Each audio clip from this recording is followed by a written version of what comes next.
Oi, crônicas! Eu já comentei com vocês que a minha crônica que mais atrapalha o meu dia a dia é a enxaqueca. Por isso, eu bati um papo com a doutora Larissa Ferreira, neurologista, especialista no controle da cefaleia, para a gente falar sobre esse assunto que é tão importante para mim e para muitas de vocês. Eu vivo há mais de 25 anos com a enxaqueca e sei como isso pode ser desafiador. Eu já passei por diferentes momentos com ela e eu estou sempre pesquisando e me atualizando, buscando informações e recomendações médicas para lidar melhor com essa crônica na minha vida. Mas eu sei que muitas pessoas acabam ignorando uma dorzinha ou outra para achar que já vai passar, ou pior ainda, se entopem de analgésicos e acabam mascarando as principais causas, tornando uma dor eventual em uma dor crônica. Por isso, a gente precisa falar sobre esse assunto e as diferentes opções de tratamento, que muitas vezes a maioria das pessoas desconhece e acaba vivendo a vida com dor. Saiba que é possível sim viver sem dor.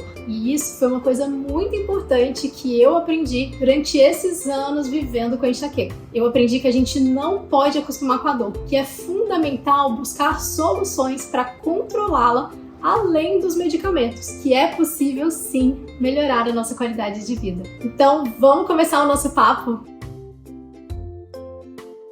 Doutora Larissa, antes da gente se aprofundar no assunto, esclareça, por favor, qual é a diferença entre dor de cabeça e a enxaqueca e quando a dor é considerada uma dor crônica? Bom, para a gente identificar bem a enxaqueca, a característica clínica mais básica é uma dor geralmente pulsátil, geralmente unilateral, que piora com a luz, com o barulho, pode ser associada a náuseas, pode ser associada a vômitos. Então, é uma dor, às vezes, muito incapacitante. A pessoa tem que parar o que está fazendo, ir para um quarto escuro, se deitar, atrapalha o trabalho, a produtividade. Mas quanto mais crônica essa dor de cabeça fica, maior a tendência dela a perder essas características tão típicas. E a gente considera uma enxaqueca crônica quando a gente tem 15 ou mais dias de dor por mês, por mais de 3 meses. Doutora, atualmente quais são os melhores tratamentos medicamentosos que a gente tem disponível e quais são as abordagens terapêuticas que também podem ser eficazes no controle da enxaqueca? Em relação aos tratamentos disponíveis, nós temos vários tratamentos medicamentosos, entre eles alguns antidepressivos, alguns anticonvulsivantes, algumas medicações que vão prevenir as crises de acontecerem. Então, isso é muito importante, associar um tratamento preventivo, dependendo do caso e da frequência e de quanto aquela crise incapacita a paciente. Além disso, nós temos medidas não farmacológicas que são tão importantes quanto os remédios, principalmente a atividade física, muitas vezes a terapia, principalmente a terapia cognitivo-comportamental, identificar e evitar os gatilhos, privação de sono, jejum prolongado, cuidar da alimentação, então às vezes um acompanhamento nutricional é importante. Doutora, não é fácil viver com dor, por isso a gente acaba nos automedicando, principalmente com a facilidade que a gente tem de comprar analgésicos e remédios sem receita. Comenta, por favor, qual risco essa automedicação pode trazer para a nossa vida? É muito comum em todo mundo que tem dor crônica, todo paciente que está acostumado a viver com dor, procurar o alívio dessa dor e ele vai procurar nos analgésicos. Na enxaqueca não é diferente. O paciente acaba não procurando ajuda especializada e acaba usando de maneira excessiva os analgésicos. Isso ajuda a cronificar a dor e provoca um outro tipo de dor de cabeça, além da enxaqueca que a pessoa já tem, que a gente chama de cefaleia por abuso de analgésicos ou cefaleia por uso excessivo de medicação analgésica. Eu vivo com a dor há mais de 25 anos e eu estou acostumada, infelizmente, à falta de informação e julgamento das pessoas que não entendem o que é a dor da enxaqueca, o que ela representa pra gente e como ela pode ser incapacitante. Mas, infelizmente, muitas pessoas crônicas não conseguem lidar com esse pré-julgamento. Isso acaba piorando as crises. Por isso, doutora, para a gente esclarecer e ajudar a conscientizar mais pessoas, comenta, por favor, quais são os impactos reais que a enxaqueca pode trazer para a vida de uma pessoa. É muito importante você falar disso, do quanto as pessoas com dor crônica são estigmatizadas e muitas vezes incompreendidas, porque as pessoas não entendem e não conseguem mensurar o sofrimento que é você estar acostumado a conviver com a dor. Então, a enxaqueca é uma doença incapacitante, é a doença que causa mais incapacidade em adultos jovens prejuízo na atividade laborativa, prejuízo na produtividade. Então ela precisa e ela deve ser respeitada e tratada. Então a gente tem que respeitar as doenças crônicas e difundir informação por aí. Ao longo dos anos, eu aprendi que a enxaqueca pode ser desencadeada por diversos fatores que nós chamamos de gatilhos, como estresse, alimentação, alterações hormonais e até mesmo clima. Vamos falar então, por favor, sobre como identificar os gatilhos da enxaqueca e como a gente pode adotar estratégias para preveni-los. Doutora Larissa, quais estratégias a gente pode adotar para identificar os gatilhos que desencadeiam a dor e reduzir o impacto da enxaqueca na nossa vida? Quais são esses principais gatilhos? Os gatilhos da enxaqueca são aspectos muito particulares, tanto em relação à doença quanto em relação a cada pessoa. Então é muito importante a pessoa com enxaqueca se observar e notar o que desencadeia suas crises. Uma maneira muito útil e objetiva de fazer isso é através de um diário das dores de cabeça. Nesse diário você sempre anota os dias em que você teve dor, os gatilhos que eventualmente você identificou e você evitar os gatilhos, você tem um papel ativo no seu tratamento. Isso faz parte do tratamento e geralmente o sucesso advém também da participação da paciente em evitar o que ela sabe que provoca as suas crises, como privação de sono, jejum prolongado, estresse, alterações hormonais, principalmente relacionadas à menstruação, alguns gatilhos alimentares.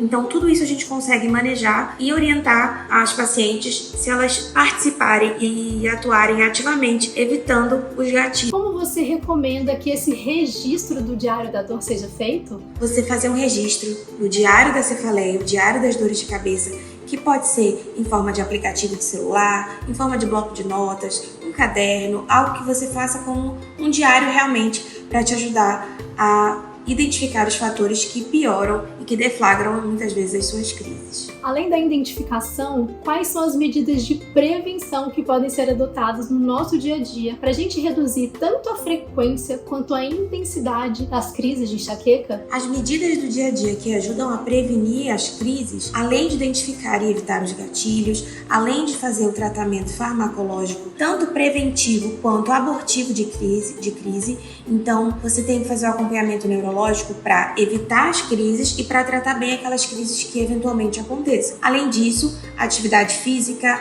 terapia cognitivo-comportamental, meditação, mindfulness, yoga, várias formas de eliminar ou atenuar os efeitos do estresse sobre o corpo. Isso ajuda e ajuda muito no tratamento da enxaqueca. Antes de eu entrar em uma questão que é polêmica e surge muita dúvida, eu quero aproveitar para te lembrar de já deixar o like aqui na nossa conversa e seguir o canal do Múltiplas Crônicas no YouTube. Então vamos à pergunta principal e que todas as pessoas crônicas querem saber. Doutora, a enxaqueca tem cura? A enxaqueca não tem cura, mas ela é uma doença dinâmica. Existem fases da vida em que a enxaqueca está melhor, outras em que a enxaqueca está pior, principalmente na mulher, onde a gente tem as oscilações hormonais desde a puberdade até a menopausa, e a enxaqueca acompanha essa dinâmica dos nossos hormônios. Então, mesmo nos homens, a enxaqueca é uma doença dinâmica, mas é uma doença crônica. É uma doença que pode ter períodos de frequência de crise mais altas, períodos com menos crises, depende também de fatores externos e fatores genéticos. Os fatores externos a gente modifica, a gente tenta se adaptar, e os fatores genéticos ficam com a gente, nos acompanham. Já que a enxaqueca não tem cura, outra questão super importante que a gente também precisa saber é em relação às pesquisas sobre novas opções de tratamento. Conta pra gente se os estudos estão avançando e se a gente pode ficar otimista. Sim, nós temos expectativas altas e um futuro promissor no tratamento da enxaqueca. Os primeiros tratamentos para enxaqueca foram tratamentos que a gente descobriu que melhoravam a enxaqueca também, mas eles pertenciam e pertencem a outras classes de medicamentos, como antidepressivos, remédios para epilepsia, remédios para pressão alta e assim por diante. Então, agora a gente tem um futuro promissor pela frente. Bom, eu sempre estou buscando por novidades em relação a tratamentos mais eficazes e com menos efeitos colaterais. Doutora, quais são as terapias mais inovadoras nesse momento e como elas podem impactar a vida das pessoas que sofrem com a enxaqueca? Além das opções de tratamento, quais são as abordagens não farmacológicas que estão se mostrando promissoras no controle da enxaqueca? Existem várias terapias sendo desenvolvidas especificamente para a enxaqueca, entre elas os anticorpos monoclonais, algumas outras moléculas moléculas que também atuam na fisiopatologia diretamente da enxaqueca, a toxina botulínica em relação à enxaqueca crônica. Então, o impacto positivo na vida das pessoas com enxaqueca seria tanto na alta eficácia desses medicamentos, quanto no perfil de efeitos adversos, que é muito positivo. São poucos efeitos colaterais, tem algumas contraindicações, mas via de regra são muito bem tolerados. Então a ciência está avançando bastante no tratamento da enxaqueca e a gente fica muito feliz com isso. E o acesso à medicação? A gente sabe que o custo muitas vezes é elevado e esse pode ser um grande dificultador do nosso tratamento. Algumas dessas opções estão disponíveis hoje pelo SUS? Justamente em relação ao custo das novas medicações, dos novos tratamentos da enxaqueca, eles realmente são elevados e a maioria deles não está disponível na nossa rede pública, porém existem alternativas via judicial para obter essas medicações, seja via plano de saúde, seja via obter pelo sistema público de saúde. Então, via de regra, não são medicamentos que estão